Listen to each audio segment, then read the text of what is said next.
Good morning, everyone. Welcome to this morning's study. And we're going to continue looking at the kings of Israel and Judah. It's going to be this study as we start to go through this chronology of the kings. It's going to be interesting. But before we do, let's have a word of prayer. Dear Father in heaven, we thank you for this day, for all your blessings, for the time that we have, and the task before us. We know, Lord, that as we've had the daylight change for some of us, it's difficult to think this early in the morning, but we ask, Lord, that your Spirit can fill our hearts and minds, and that you can bring to our attention the things that we need to pay attention to.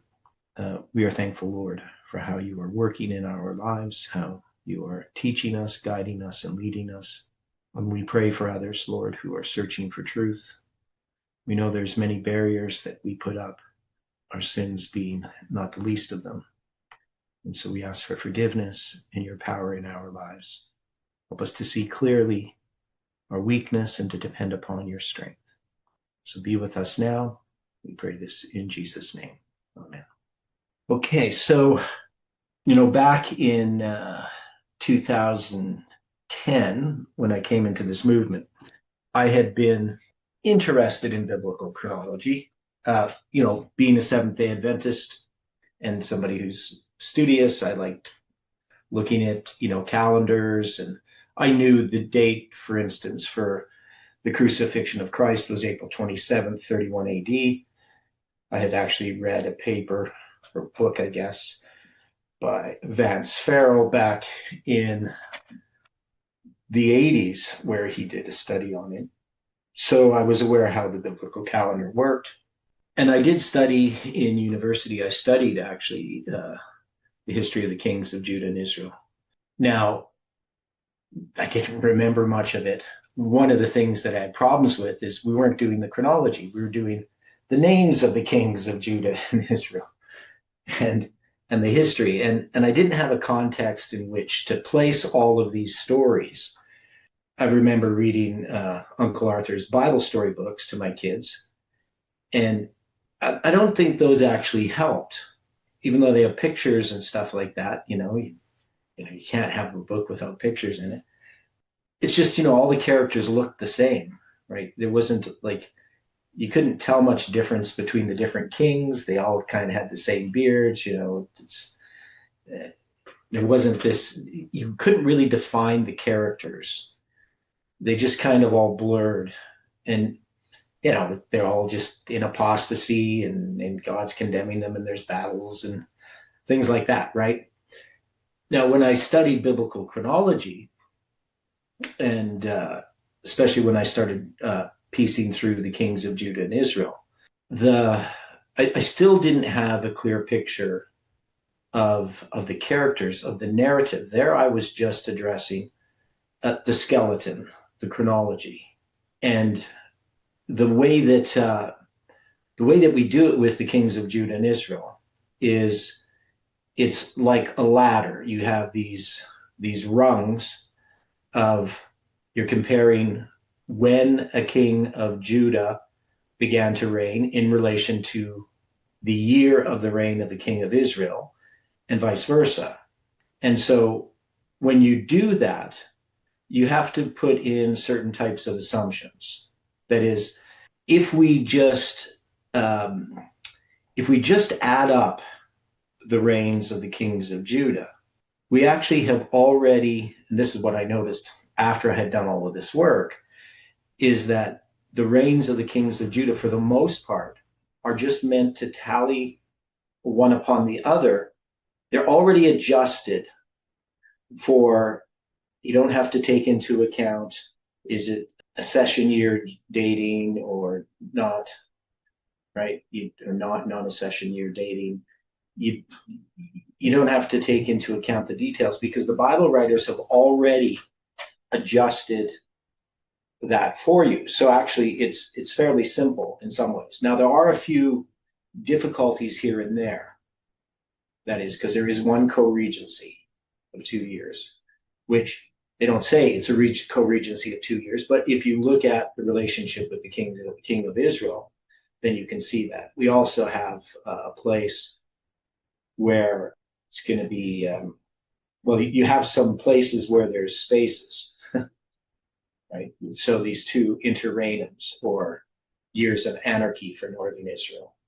And then you have in the time when you're dealing with the fall of northern Israel, it's a little bit confusing, because normally what you're going to have, and this we will find out as we go through this, is that the kings of Judah are going to be counting their reign spring to spring, and the kings of Israel counting their reigns fall to fall. But somewhere along the line, they both start counting their reigns fall to fall. And I think that's actually in the time of Ahaz. At least by the time of Hezekiah, we know that they are. And when we get there, we will see. Now, I don't know if this is going to be enjoyable for you guys or not, but I think that what we're going to do in this study as we go through this part of First Kings and then Second Kings. Now, one is we have to match things up with the Book of Chronicles. So that's going to take, to see some of the details that are in the Book of Chronicles that aren't in the Book of Kings. But I think what the approach that we have, and you guys can agree or disagree or have some thoughts on it, but because we've gone through things in such a painstaking way and in a meaningful way, that is, we're not just dealing with the stories, we're dealing with the symbols and the parallels, that obviously we can't neglect the chronology. But I think this will be, at least for me, the first time that I will have a complete picture, that I'll have not just the chronological skeleton to hang the story on, but I'll actually be able to hang the story onto the chronology. That is, it will be fleshed out the sinews and the muscles and the organs and the skin, and everything will then be on this body, right? This anatomy. We'll have the whole full picture. Any thoughts on that? I think it's really good we're doing such a thorough job, even though it is slow. Yeah. Yes. But the idea that we're going to understand the chronology, not just as some theoretical sum of numbers that, Stephen and I have put in a chart, but that we'll be able to sort of navigate through it. Dwight, you had a comment? Okay. Yes, not. Right. So that's my hope. Now, obviously, we're not neglecting the application of these stories. But as I've thought about it, I don't quite know how, because in every one of the studies we did, when we did the study on Judges, we had a model or a key in which we could unlock that the period of the Judges was addressing the history of this movement from 2001 to 2023, right? The history we were just in at the end of that.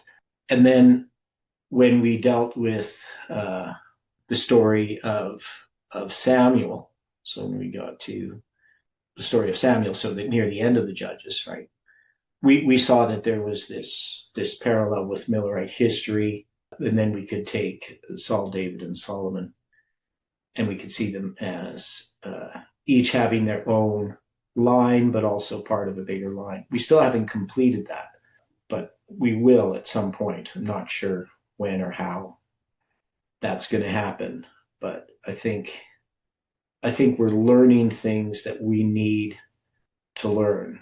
Now, this may seem a little bit off base, but so I've been doing a lot of preparation in that book dealing with the calendar, the astronomical basis for the calendar, God's celestial clock. Lots of reading and studying. And it's kind of interesting because I deal with a lot of the mathematics. And there was a video I watched, I think it was Stephen Meyer, and there was two other guys, David Berlinski and one other guy, I can't think of his name. He had a strange name. But anyway, they were talking about mathematics. And one of the things that mathematics is evidence of God is that much of the mathematics that we have that scientists use today was actually developed as pure math before it was used in physics. That is, the math exists not because of the physics, but because of the math itself. And so when we look at our stories, there is a foundation that God has given us that we don't fully comprehend its application, right? Just like there was mathematics that existed, like tensor calculus and stuff, that could then be used in Einstein's theory of relativity. But it existed before. You had mathematicians figuring out all kinds of mathematical rules, but no practical thing in which they were applying it. It was just basically pure math. And so we have as a foundation for what we're doing. What is the foundation? What is the key? What is the basic part that we need that now is being put into place, that's being put into practice, being used? I know that's kind of a cryptic question. So let's look at it this way. The purpose of this movement is primarily what is the main contribution of this movement to the unfolding of light? What has this movement brought? What has it done? What was its purpose? What was the whole purpose of FFA and all of these dates and everything? What was it to show? What was it to do? Well, I think that we should remain grounded on Daniel 8:13. Okay, well, yeah, so you're talking about Palmoni. Exactly. Yeah, okay. So, yeah, that's part of it, definitely. And Palmoni did what? What was the primary purpose of Palmoni? What door did it unlock? Well, as we often say, the commencement of the prophetic chain. Okay. Yeah, so when we had something that was sealed up in Revelation 10, like in Millerite history, what's unsealed? Millerite history, what was unsealed? What book was open? Daniel. Daniel, right? In our history, what's unsealed?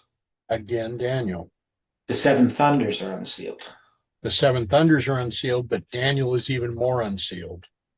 Yes, but specifically, we have the seven thunders. Those aren't unsealed in Millerite history. They're sealed up, right? Yeah, so Daniel is unsealed. A part of Daniel that because there's a parallel there. But it's the unsealing of the seven thunders. That was the purpose of this movement. And of course, that's Palmoni that did it. Without the insight that came from Ezra 7:9 regarding the first day of the first month and the first day of the fifth month, we couldn't have gone down this track. Now, I think that's why it's significant that Jeff abandons that light, right? Because he knows where that light leads. He says that was false light, right? To look at Daniel, Ezra 7:9. He doesn't say that explicitly, but if he's saying everything since 2012 was false light that didn't come from him, and he rejects the symbolic use of numbers or dates specifically in that way, that's what he's referring to. So if we're going through the book of Kings and we're trying to think of what is it that the book of Kings is showing us, what is it illustrating, we already have seen that once we get to chapter 12 and 13 and we get to the kings of Judah and Israel, the divided kingdom. So we of course dealt with Solomon's temple at the beginning in Kings, right? Solomon's reign, the end of David's reign, and we saw the connection through the temple symbolism through that line. But it's when we get to chapter 12 and 13, especially to chapter 13, because of the prophecy of Josiah, we now have this connection to our history through the two 391s and a half, right? That brings us to, it ties all of those histories together into our history with the July 18, 2020 prediction. Now, we have then the unsealing of the seven thunders in our history. And even though Jeff was involved in that, he doesn't see himself personally. He doesn't get to see the full significance of this, the unsealing of the seven thunders, because we don't really understand it until after July 18, 2020. That is, we don't put together all of the pieces of the puzzle until after. And I always think that's unfortunate, that Jeff didn't have that insight. It's kind of sad, that happened, though it is part of the story, right, in the repeat of Millerite history. I wish that he would see it, that see the beauty of it all coming together. But now we're looking at this chronology that basically that started the whole thing. For me personally, it's the chronology of the kings of Judah and Israel, in where we put together this structure. Without the chronology of the kings of Judah and Israel, we can't count the 391 years and the 40 years, right? And that has been the problem that people have had in looking at Ezekiel chapter 4 and trying to determine, well, what period of time is the 390 days or years representing? Where does the 40 years fit in? And nobody has ever been able to do that, just for the simple reason they didn't have the correct chronology. They didn't have something exact. And often people also added them together. They tried to have a 430-year period. So that was a problem. But now we're going to be looking at this. And is it possible that as we go through, because what's being illustrated here, we have two parts of a nation. We have Northern Israel and we have Judah. And we've puzzled over it a little bit because, well, Rehoboam, he's Judah. We got the kings of Judah. It starts with Rehoboam. And we're going to see the kings of Judah through here, some good kings, some that choose to follow God, some that do various reforms, and then some of the wickedest kings, But Manasseh is a wicked king, but he's also converted, right, and a type of Christ. So the story, as we go through this, as we keep it in mind, is what I like to think about is what is the thread that we are looking at. Now we could go back to the story of Joseph being sold into slavery, the separation of the two sticks and the joining of the two sticks. And that definitely is a huge part of this story. Now, another question, why does First Kings, because, we have Samuel and then we move into Kings. So we went through Samuel, now we're in Kings. But why does Kings start with Solomon? Like just as a structural part of the Bible, why didn't Chronicles finish with Solomon and then Kings begin with the divided kingdom? Why does it begin with Solomon and not with the dividing of the kingdom? I know this is a question you might not have an answer to, but because I don't know if I do. But it is kind of curious, isn't it? So one of the things we can see about the way that the Bible is written is it's not written in the way that man would suppose, right? It doesn't tell the parts of the story that man would tell. The purpose of the story, the purpose of the writing of the Bible is not to fill in all of the details. It's even though we have these chronicles, we're going to see some kings are dealt with in much more detail. Their stories are more significant than others. Some events are more significant. But they're not just that they're historically significant, that they're typically significant, that there's a bunch of types in here. And I don't think most people approach, even though we might know that all these things are in samples or types that were recorded in times past, people don't generally take it that way. Now, often people just take these as, if there's going to be any lesson, it's a moral lesson, right? But the history itself is just history. And we talked about that before, about dead facts, right? Yes, yesterday's almanac. And we don't take the Bible that way.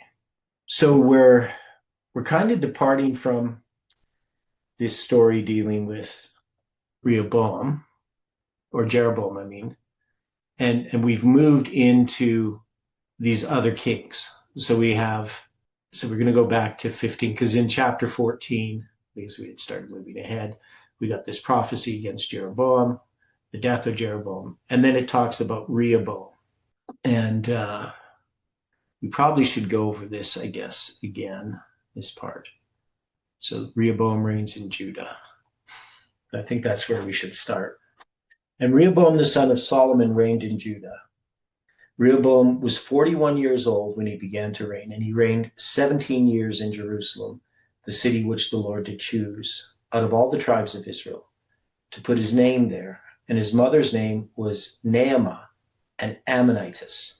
Okay, so of course he's Solomon's son, Rehoboam, and his mother. So why exactly Solomon has chosen Rehoboam to be king, I'm not certain. I'm just trying to find something here. Okay. Do we have a list of Solomon's children? I don't know. Do we have a list? That's kind of what I'm trying to find out here. I don't think we do. Let me see if I can find anything. Yeah, because why Rehoboam? Now, Rehoboam, his name, we looked this up before. I just don't remember. Oh, a people has enlarged. Okay, because we got the am part is the people part. Right, so that's the 5971 people. It's a congregated unit, a tribe, and then Rakhab means to broaden. Okay, yeah. So the Bible only names 3 children of Solomon: Rehoboam, a Taphath, a daughter of Solomon who married Ben Abinadab, the governor of the region of Dor, and Basemath, another daughter of Solomon who married Ahimaaz, the governor of Naphtali. So it's kind of peculiar because he's got 700 wives and 300 concubines. So yeah, I'd assume he had a few children, seems logical, right? But we don't really hear much about them. And we don't hear about like infighting, among Solomon's sons as far as who gets the throne. We have just the Rehoboam-Jeroboam issue. So is it possible that Solomon didn't have a lot of children? I guess it is possible. And only one son mentioned, which seems kind of peculiar. And if he had a lot of sons, wouldn't he have had a son that is, spiritual and more ready to take the throne than somebody like Rehoboam? Well, Dwight. In this situation, when David had fled from Saul, didn't he turn also to an Ammonite king? I don't remember who that would have been. I'll look. Yeah. I mean, I know he went to the Philistines. Yeah. So anyway, we don't have, and the thing that's peculiar about it is that often there is this fight for the throne. Now, it could be that the Bible is just not telling us all these other details because it doesn't tell us all the details, only the things that are pertinent. But, you would think in that 40 years that Solomon is king, that he, with all those wives and concubines, he'd have lots of kids. But the Bible's silent on that. It doesn't tell us that he didn't have lots of kids. It just doesn't tell us anything about it. Now, and also, the thing that's interesting here is he is 41 years old when he began to reign. So if Solomon reigned for 40 years, Shishak, yeah, we'll look into that. So Rehoboam would have been the eldest for certain, right? Based on the fact he's 41 years old. Well, even if there were other sons. All right. So at this point, if Rehoboam was 41 when he began to reign, we know that Solomon was 18 when he began to reign.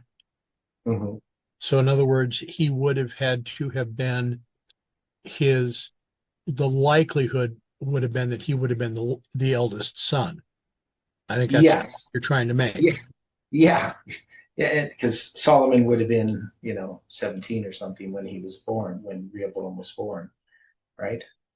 Is that Kind of the that point makes that I'm sense? making. Yeah. So I don't think he had many kids before that. So yeah, so he definitely would be the oldest son. Now, but that means if that Solomon would have been married before he became king, and he had married an Ammonitess, right? Correct. Now we know that after he became king, he's going to marry an Egyptian princess, right? Is that correct? Also correct. But it doesn't tell us about him marrying, it just tells us that he has this kid. Let's see if I could get this here. I'm just trying to search for some of this here in the spirit of prophecy, if I can find anything about this. No, so Elmoy doesn't say anything about this that I can find. She doesn't mention Naamah once in her writings. Okay, so we don't got any information on that. But yeah, so the mother's name is Naamah.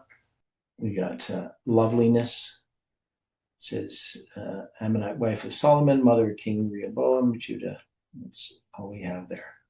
Related word. Naam, pleasure. Okay, so Rehoboam, daughter of Naamah. Okay. Judah did evil in the sight of the Lord. They provoked him to jealousy with their sins, which they committed above all that their fathers had done. For they also built them high places and images and groves on every high hill and under every green tree. And there were also Sodomites in the land, and they did according to all the abominations of the nations, which the Lord cast out before the children of Israel. Okay. So this is male prostitution is what it's referring to, not necessarily a location, because Sodom was destroyed. What is this? What is this? Like this.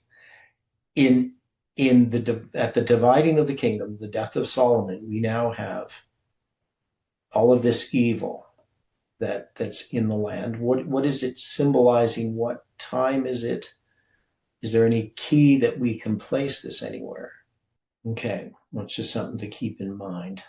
If we Now, go to Second Kings 23:7, it mentions Josiah breaking down the houses of the Sodomites that were by the house of the Lord. That's significant.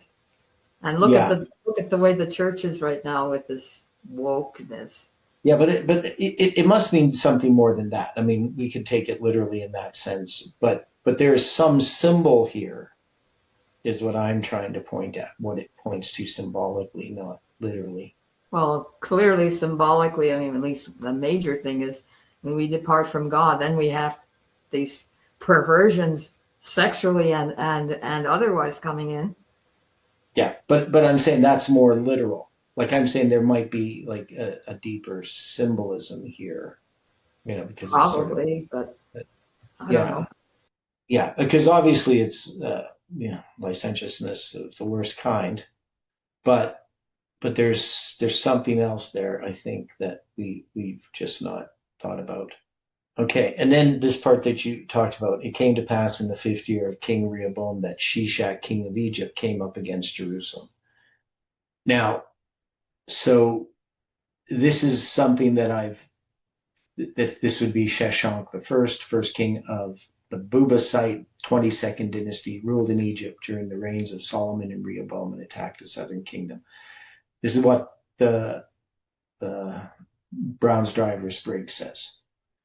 Now, and we probably will look into this a little bit more later on, just because I don't have all of my documentation here just to confirm. So one of the things when we deal with biblical history, there are different opinions about these things of how to date some of this stuff. But I do think we need to look at this as some kind of anchor where we can place this, because we're saying this is in 977.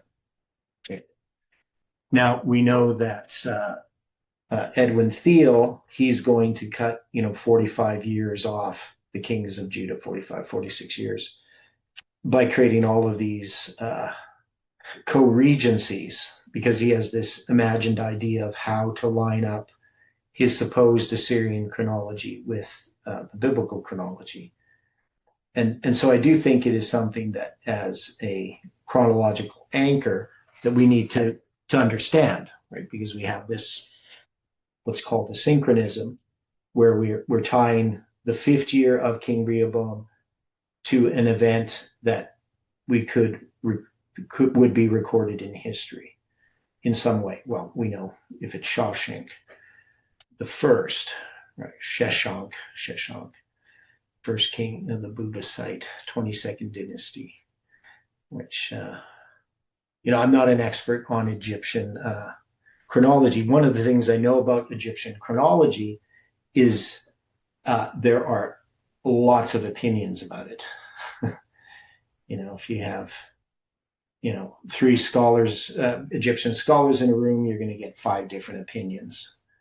So it's not something that's really anchored. Now, the person that I trust the most, is, especially in this period of Egyptian history, is Gerard Gerteau, a French Egyptologist who has done work that's very similar to mine, and he has 1533 BC for the Exodus and so forth.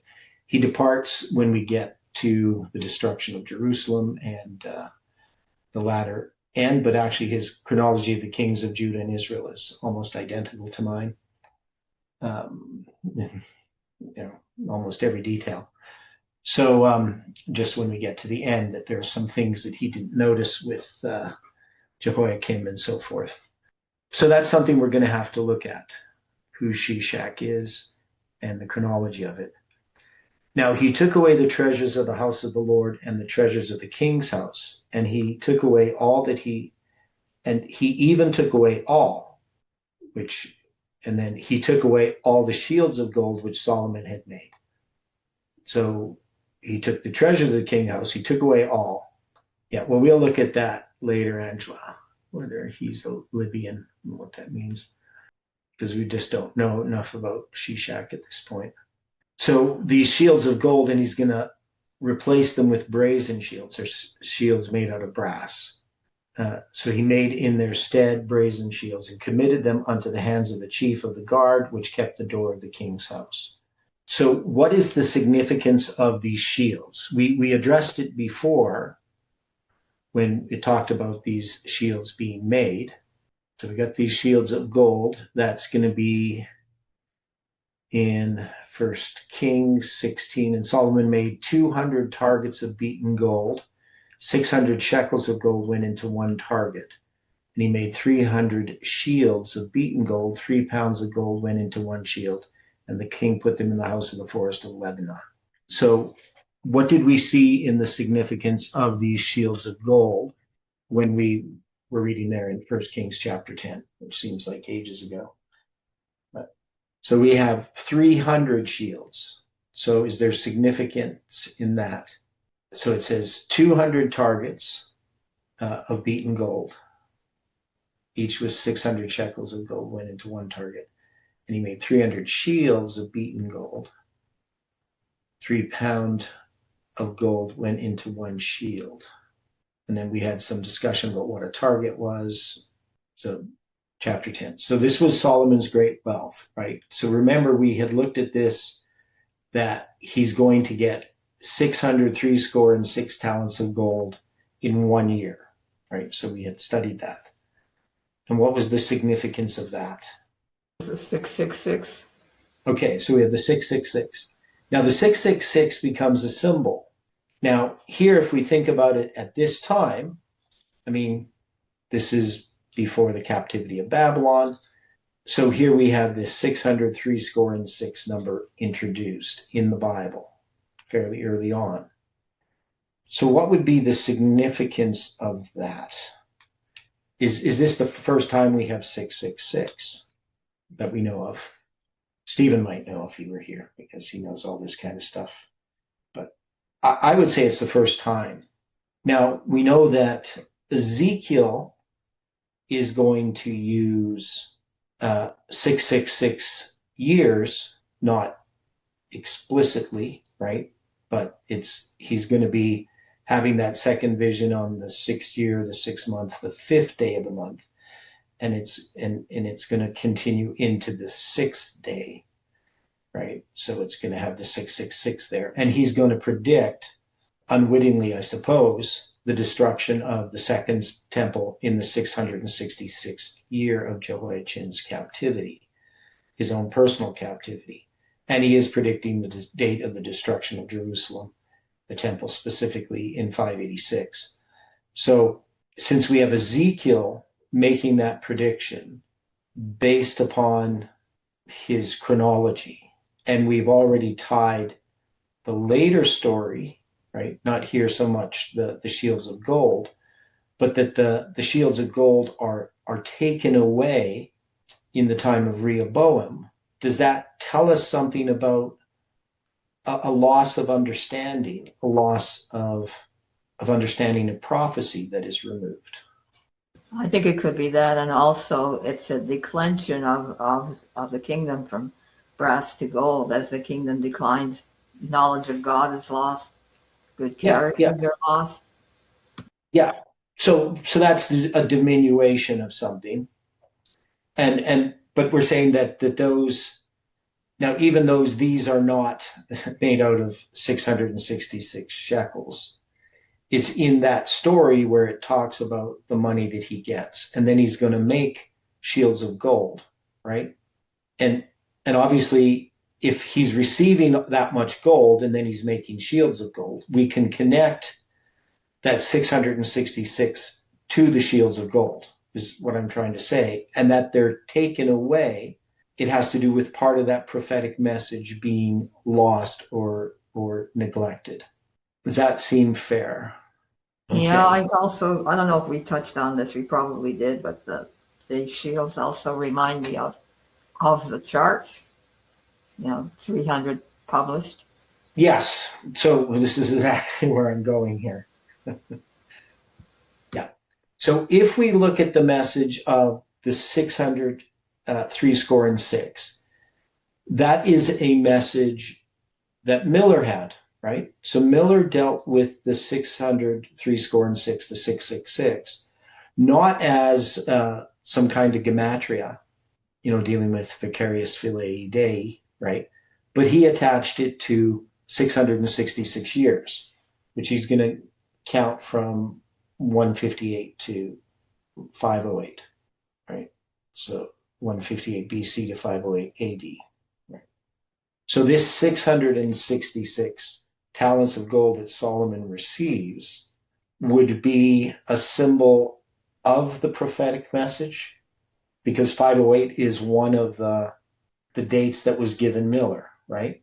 Because from there he's going to count the 1335. Well, 158 and 508 remind us of a league with Rome too.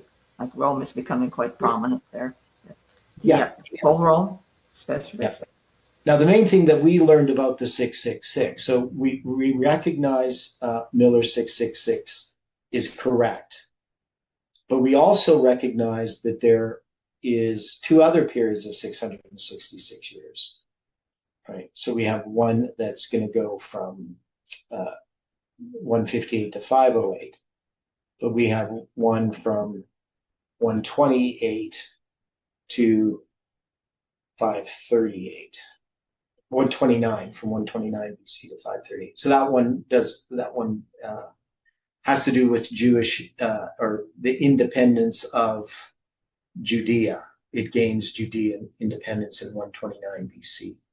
But the other one more significant, of course, is the one from Ezekiel, because that ties Leviticus 26 and Deuteronomy 28 together, the siege of Jerusalem by Babylon and the siege of Jerusalem by Rome together, with that symbol of 666 and the 36 years, right, at the beginning and the end, so Jehoiachin's captivity. And then that symbolized the Babylonian mysticism passing from Babylon to Rome, which then later is inherited by Papal Rome. That's why the 129 to 538 is important.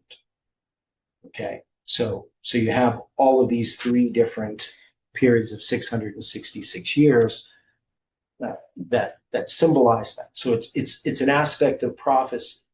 So Solomon's great wealth here, this gold, the 666 talents of gold that he received in 1 year, he's going to use this then to build these targets of gold.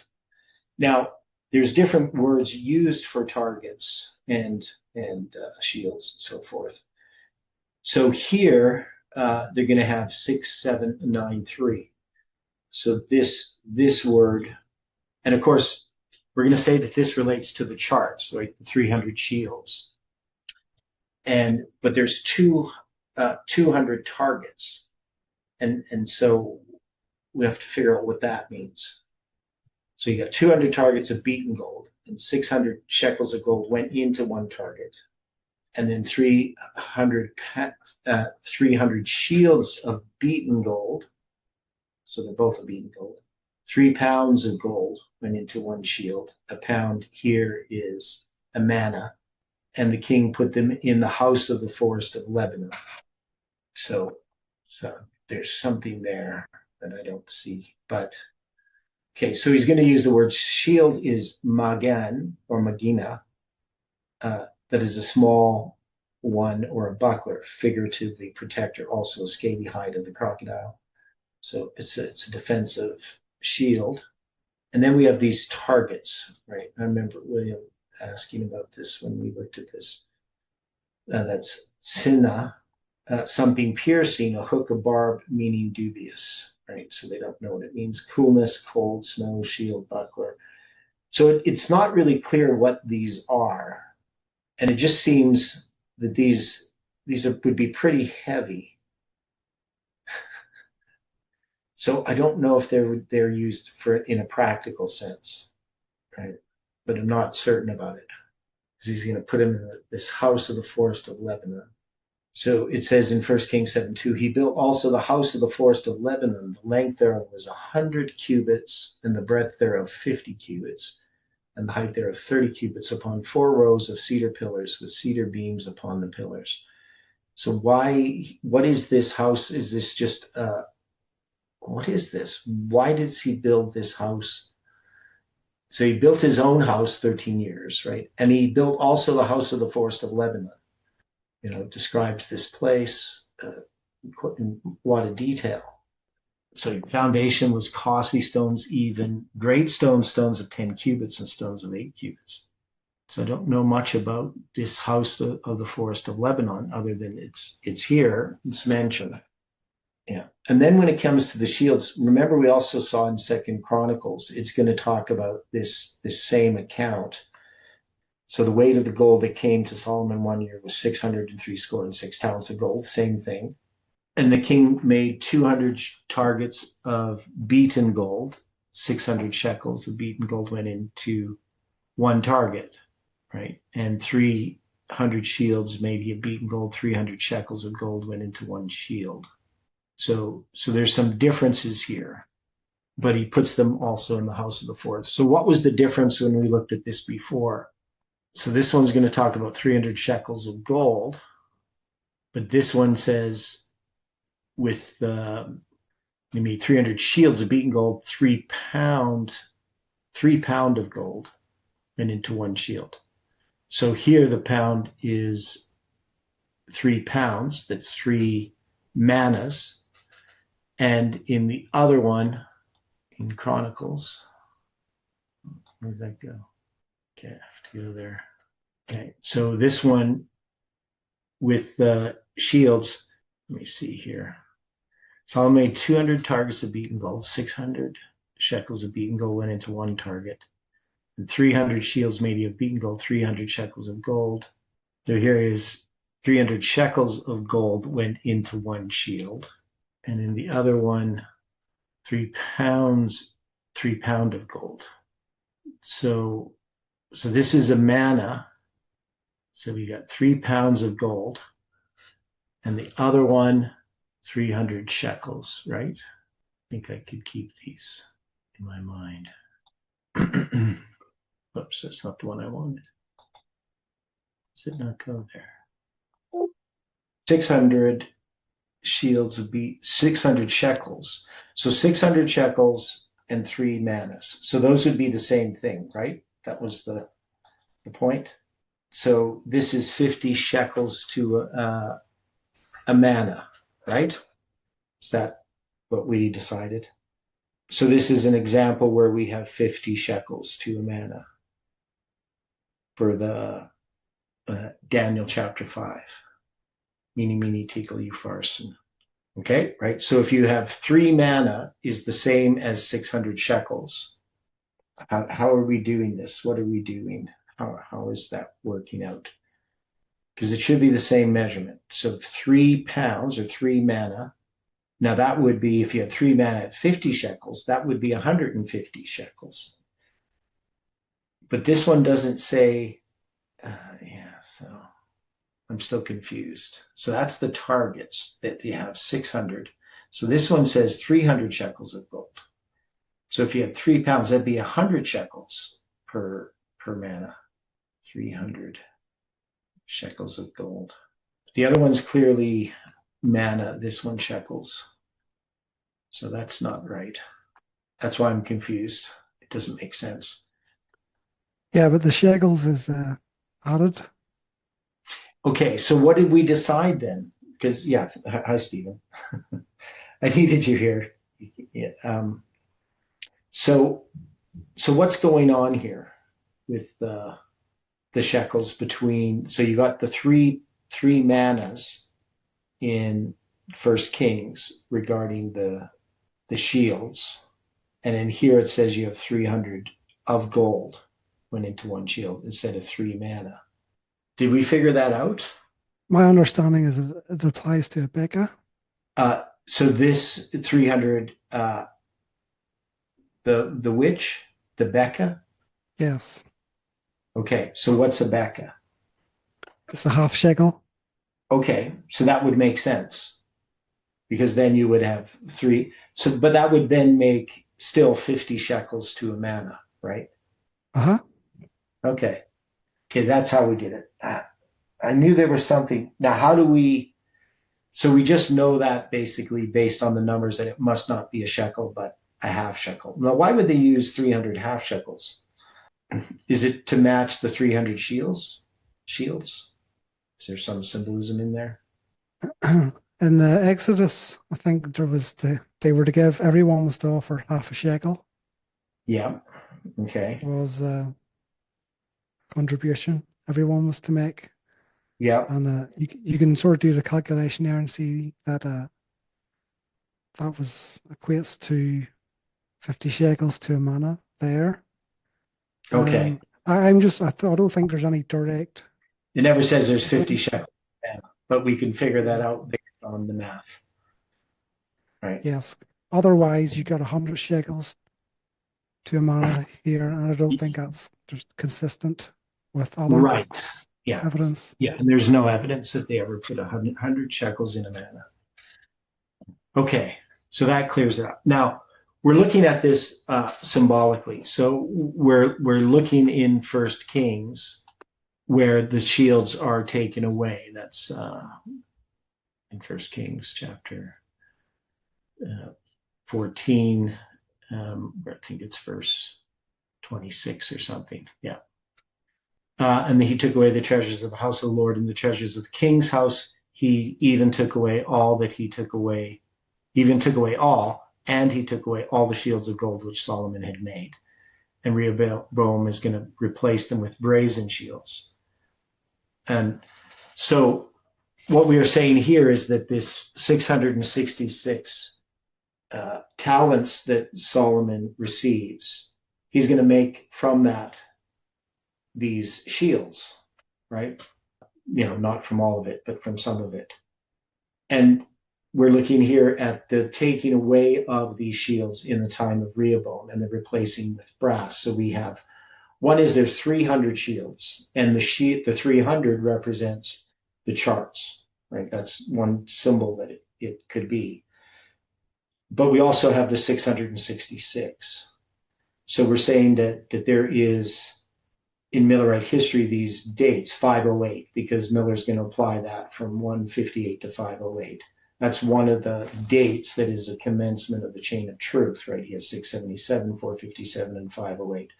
So that's the last one, in chronologically speaking. And that, so that this, in this time, in the time of Rehoboam, however we're going to apply this, we have a taking away of these shields and a replacing of them with shields of brass. And brass can represent rebellion as well, but it's definitely a diminution from the gold to the brass. So that this has something to do, could this be the 1863 chart? That would be logical. Yeah.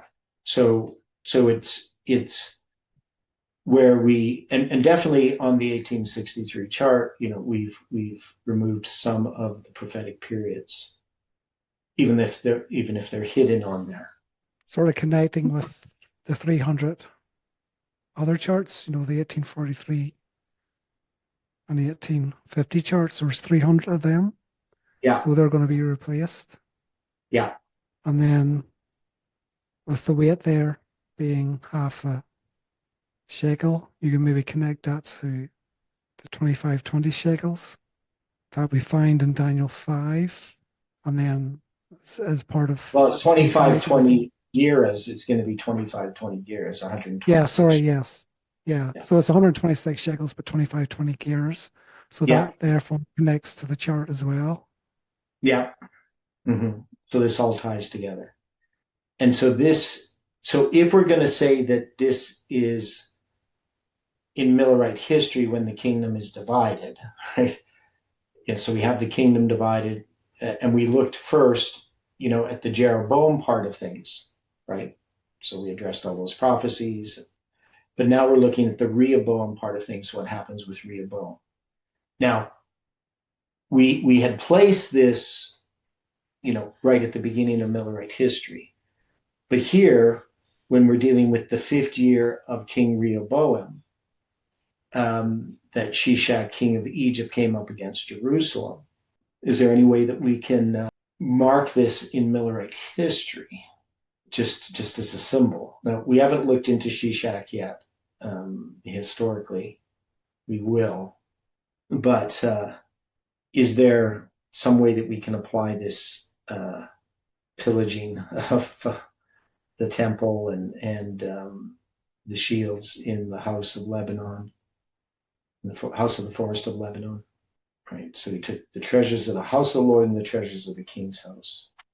So how would the king of Egypt have done that? What would he be typifying, and when? So, when we look here, we click on the name Shishak. What we have here is, right, it's just going to say King of Egypt, Sheshonq the first king of the Babusites, 22nd dynasty, right?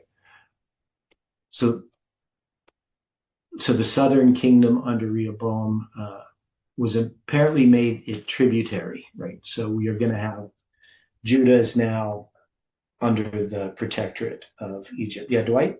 Yeah, I'm going to step back for just a second. Yeah. With what Stephen was saying, is it possible that the 300 golden shields are representing the 300 1843 charts?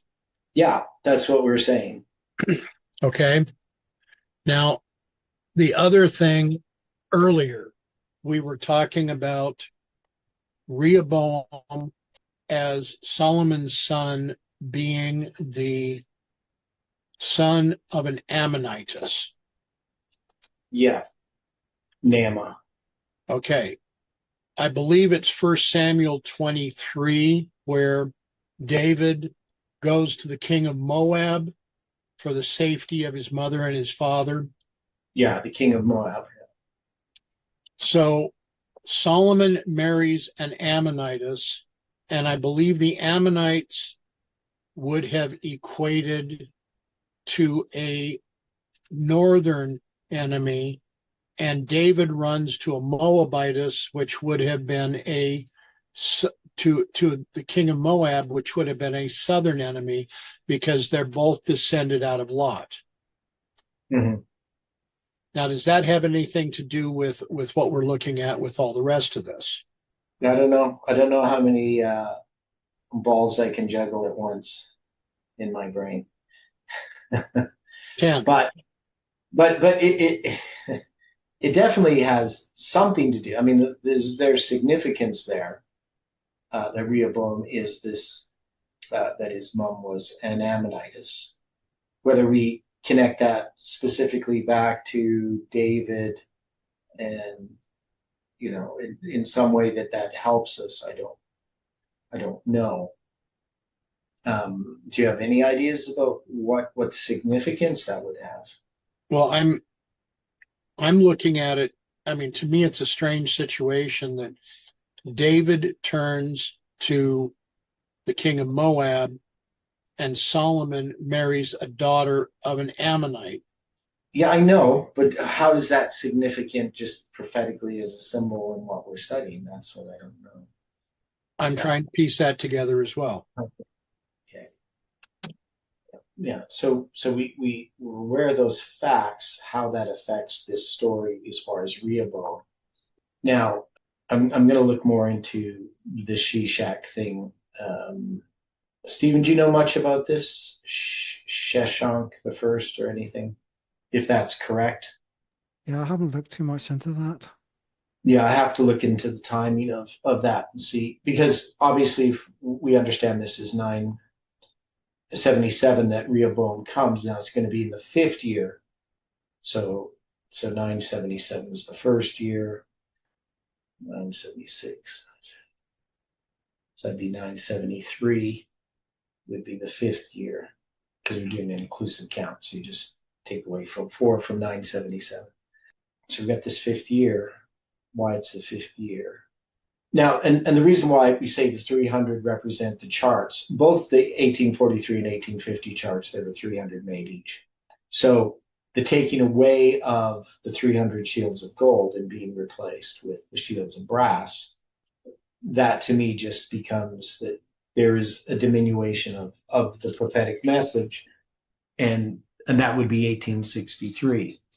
But exactly how Egypt plays a part in that, how would we have Egypt play a part in, if we're going to apply it to Adventist history? What would Egypt be symbolizing? How would it have done that? Well, they were denominated in 1863. They compromised. Okay, so the connection to the world. Exactly. Okay, that makes sense. Egypt, the world.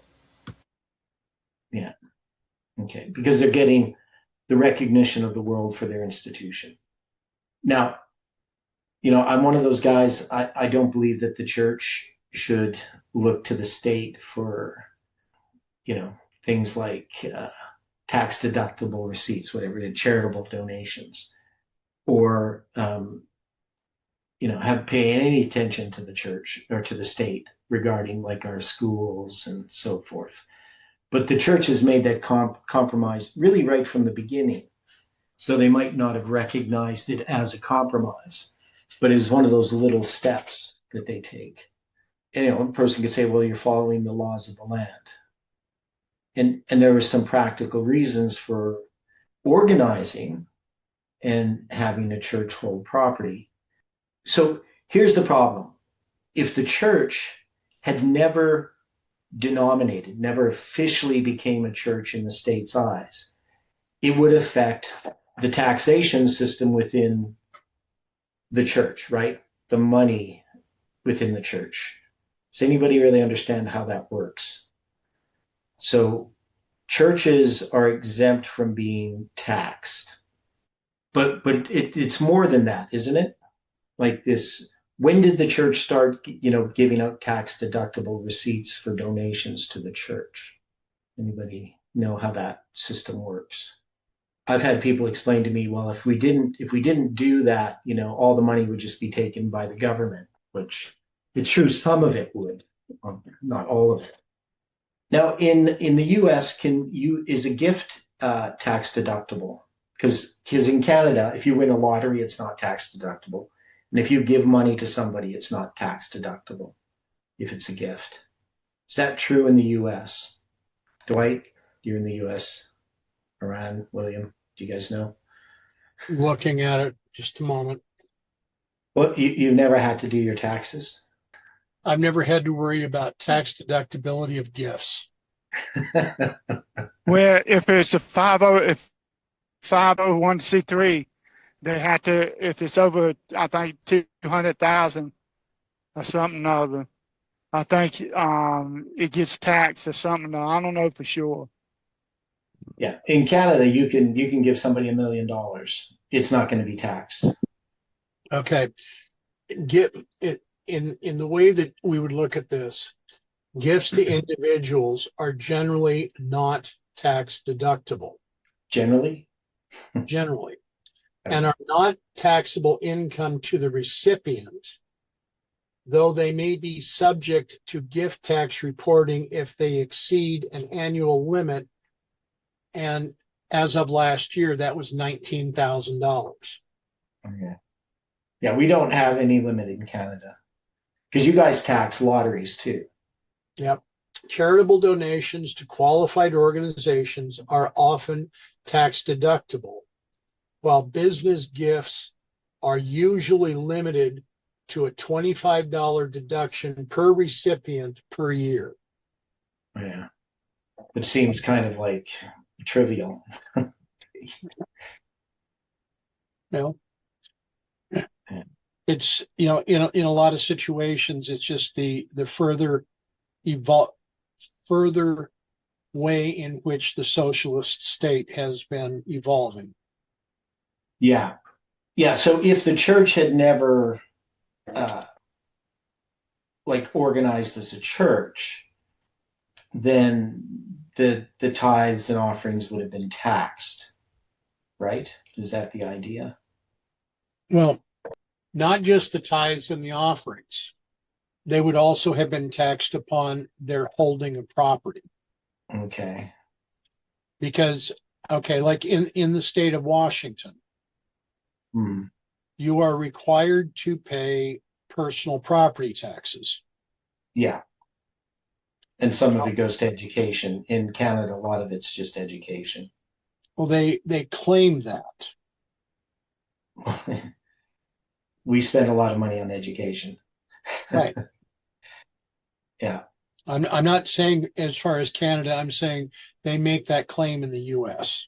Yeah.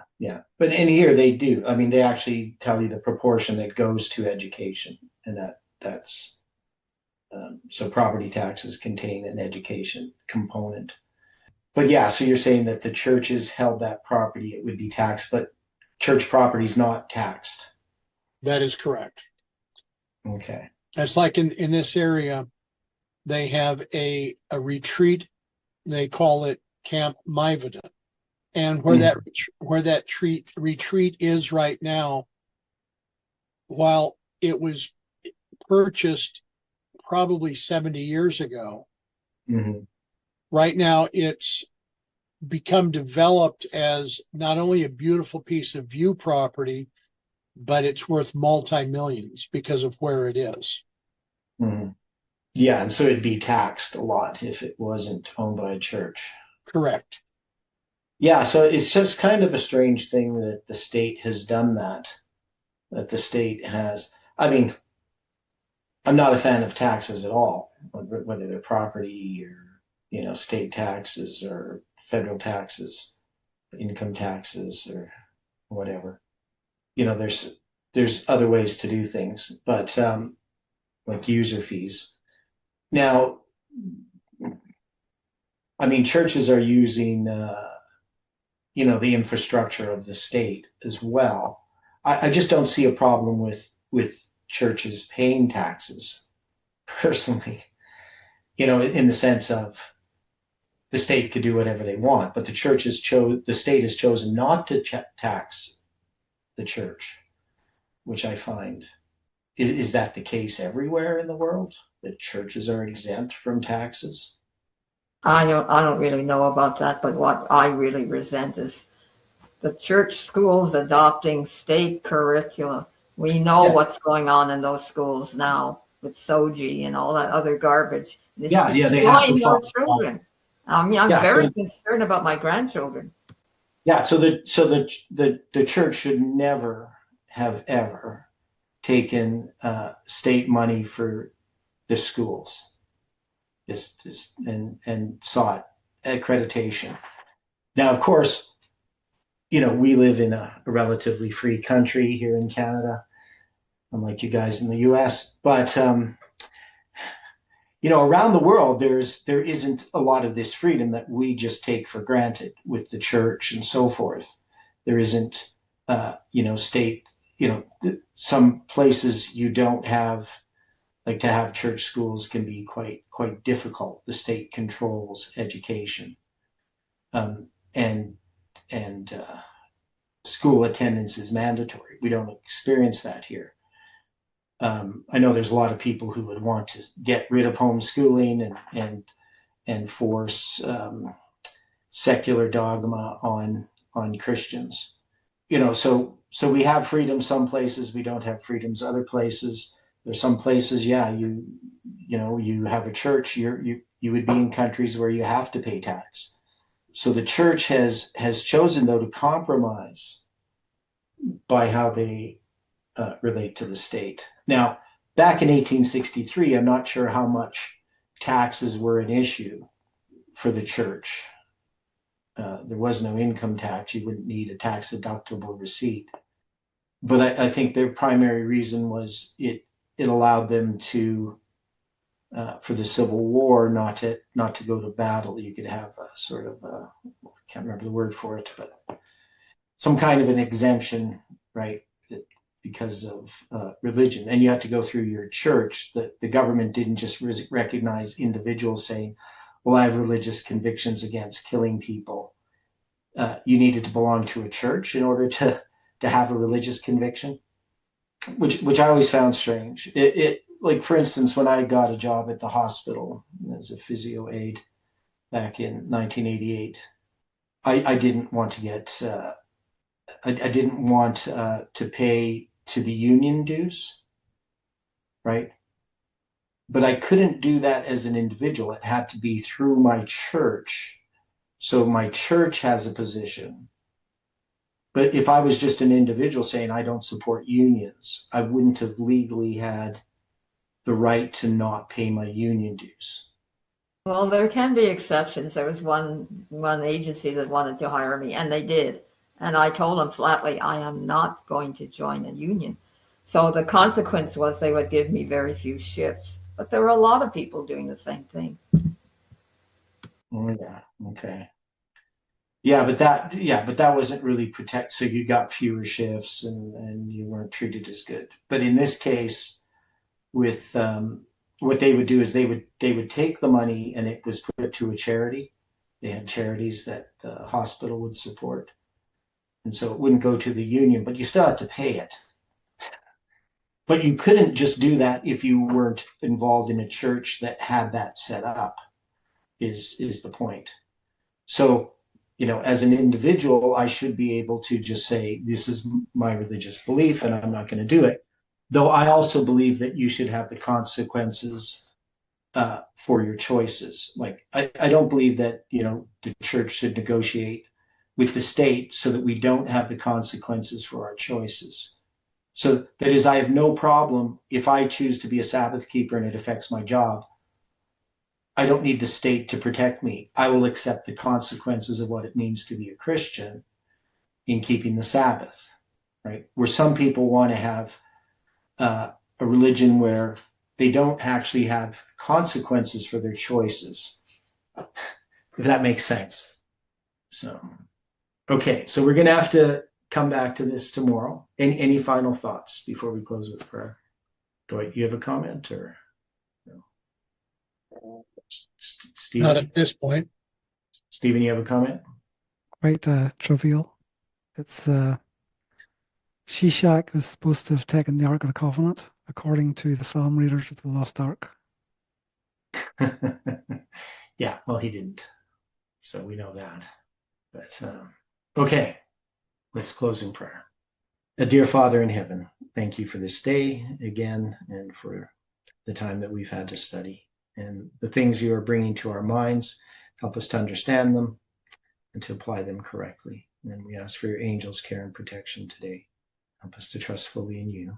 And we pray this in Jesus' name. Amen.